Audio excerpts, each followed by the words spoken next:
मैं Rajendra Singh MBD classes में आपका हार्दिक स्वागत करता हूं। देखो, आज बात करते हैं भिन्नों के बारे में, जिसमें छोटी बड़ी भिन्न की बात करेंगे। देखते हैं, क्वेश्चन कुछ लिखेंगे। देखिए क्वेश्चन, देखिए ये है आपकी भिन्न 7/11, 5/11, 10/11, 8/11। देखो इसमें करना क्या है, अगर आपका हर समान है तो हर समान है तो सीधी बात यह है कि संख्या आपको सबसे छोटी भिन्न कौन सी है, सबसे बड़ी कौन सी है, आरोही क्रम क्या है, अवरोही क्रम क्या है, यानी असेंडिंग ऑर्डर डिसेंडिंग ऑर्डर क्या है आपकी। तो देखिए सबसे बड़ी बात यह है कि अगर आपके भाजक समान है यानी हर समान है तो आपको वो भिन्न सबसे छोटी होगी जिसका अंश छोटा होगा। तो अंश इसका 7 है, इसका 5 है, इसका 10 है और इसका 8 है। तो सबसे छोटी बिंदु होगी मेरी 5/11। क्यों होगी? क्योंकि भाई समान संख्या है आपके पास। जब आप 11 का भाग 5 में लगाएंगे तो सबसे कम बार जाएगा, इसमें लगाएंगे सबसे अधिक बार जाएगा। तो सबसे बड़ा इसका कौन सा बिंदु होगा? 10/11। इसे आरोही क्रम में लगाएंगे। आरोही क्रम होता है आपका बढ़ता क्रम। बढ़ता क्रम क्या होगा? पहले सबसे छोटा आएगा 5/11, इससे बड़ा है आपका 7/11, इससे बड़ा है आपका 8/11 और सबसे बड़ा होगा आपका 10/11। तो इसे अवरोही क्रम में कैसे सेट करेंगे? अवरोही क्रम होता है मेरा घटता क्रम। तो सबसे पहले आपका आएगा 10/11 बड़ा है से, 8/7 बड़ा है 7/11 से, और 5/11 सबसे छोटा होगा। इसमें यही क्रम होंगे। 4 कुछ प्रश्न बनेंगे आपके, या तो छोटी बिंदु पूछेगा या बड़ी, या आरोही क्रम में लगाइए या अवरोही क्रम में लगाइए। देखिए अगला क्वेश्चन होगा जिसमें आपका अंश समान होगा, उसे कैसे करेंगे? देखिए यह है आपका दूसरा क्वेश्चन। जैसे यह है 5/8, 5/7, 5/12, 5/4। तो एक बात सोचिए खुद, जब किसी समान संख्या में आप अलग अलग संख्याओं से भाग लगाएंगे तो कौन सी भिन्न सबसे बड़ी होगी, कौन सी छोटी होगी? जाहिर सी बात है, अगर सबसे छोटी भिन्न की बात की जाए तो जिसका हर बड़ा होगा वो सबसे छोटी होगी। तो यानी 5/12 मेरी सबसे छोटी होगी। सबसे बड़ी भिन्न कौन सी होगी? जिसमें अगर अंश समान है तो सबसे बड़ी भिन्न वो होगी जिसका हर सबसे छोटा होगा। तो यानी 5/4। तो 5/4 मेरी सबसे बड़ी होगी। अब इसे पूछता आरोही क्रम में लगाइए। आरोही क्रम का मतलब असेंडिंग ऑर्डर।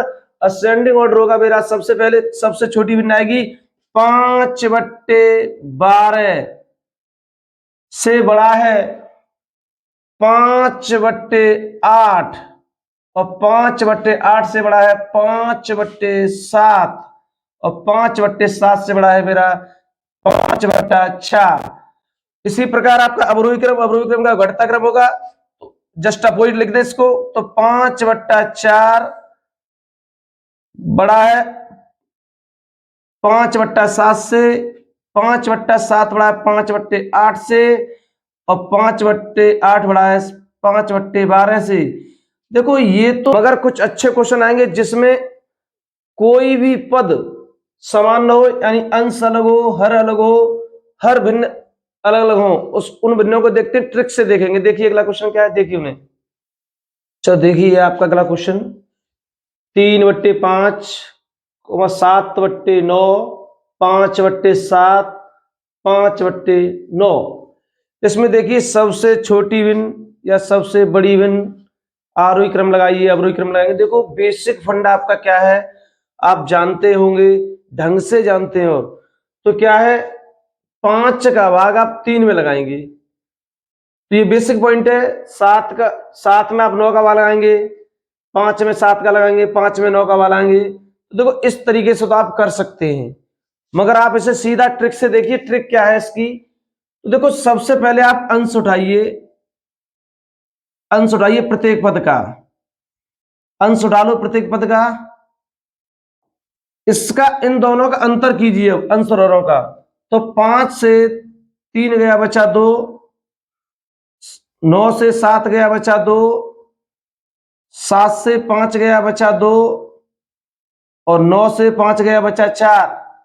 अब आप इसका भाग लगा दो बेसिक।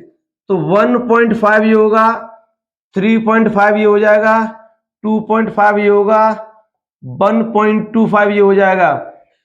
तो आप ये बताइए, अब आपको दिखने लगा सबसे छोटी भिन्न सबसे बड़ी भिन्न क्या है। तो देखो सबसे छोटी भिन्न है आपकी ये ₹1.50 होगा, ये ₹3.50 होंगे, ₹2.50 होगा, ₹1.25। तो ₹1.25 सबसे छोटा होगा। तो कहने का मतलब मेरी सबसे छोटी भिन्न होगी मेरी 5/9 और सबसे बड़ी भिन्न होगी मेरी 7/9। अब इसे आरोही क्रम में लगाएंगे। आरोही क्रम क्या होगा, बढ़ता क्रम। तो सबसे पहले आएगा मेरा 5/9 से बड़ा है 3/5, 3/5 से बड़ा है मेरा 5/7 और 5/7 यानी सबसे बड़ा होगा मेरा 7/9। ये आपकी छोटी और बड़ी आरोही क्रम होगा। अवरोही क्रम में उल्टा लगा दो जस्ट से 7/9, 5/7, 3/5 और 5/9। देखो भाग लगाने से तो बहुत अच्छा है कि आप इनका अंतर करके अंश में भाग लगा दो, सबसे बेटर रहेगा। भाग लगाने में पॉइंट हटाएंगे, जीरो लगाएंगे, उसके बाद दो पदों तक कम से कम भाग लगाएंगे आप, उसके बाद निकाल पाएंगे। तो देखते हैं लास्ट क्वेश्चन और होगा, देखिए कोई ये है आपका अंतिम क्वेश्चन। देखिए क्या करें, सबसे पहले आपको मैंने बताया अंश उठाइए। अंश क्या है आपका 5, अंश आपका 3, अंश आपका 7, अंश आपका 11। तो देखो आप अंसर का अंतर कीजिए। अंसर का अंतर कितना, 6 और 5 में अंतर होगा आपका 1 का, 4 और 3 में अंतर होगा आपका 1 का, 12 और 7 में अंतर होगा आपका 5 का, 13 और 11 में अंतर होगा आपका 2 का। तो देखिए 5 में 1 का भाग 5, 3 में 1 का भाग जाएगा 3 बार, 5.4 बार जाएगा और 2 का भाग 11 में 5.5 बार जाएगा। तो आपको दिख रहा होगा सबसे बड़ा पद कौन सा है आपका, सबसे छोटा कौन सा है। तो सबसे छोटा होगा 1.4 यानी 7/12 मेरी सबसे छोटी भिन्न होगी। और सबसे बड़ी भिन्न की बात की जाए तो 11/13 होगी, 11/13। आरोही क्रम में लगाएंगे तो आरोही क्रम होगा आपका बढ़ता क्रम होगा। तो 7/12 सबसे छोटा होगा, उससे बड़ा आपका 3/4 होगा, उससे बड़ा आपका पद होगा 5/6 और सबसे बड़ा आपका पद होगा 11/13। इसे अवरोही क्रम में लगाएंगे तो 11/13, 5/6, 3/4 और 7/12 ये आपकी छोटी बड़ी भिन्न होगी। तो देखिए मुझे विश्वास हुआ कि वीडियो बिल्कुल क्लियर होगी। छोटी बड़ी भिन्न आप फाइनली ज्ञात कर सकते हैं। ओके।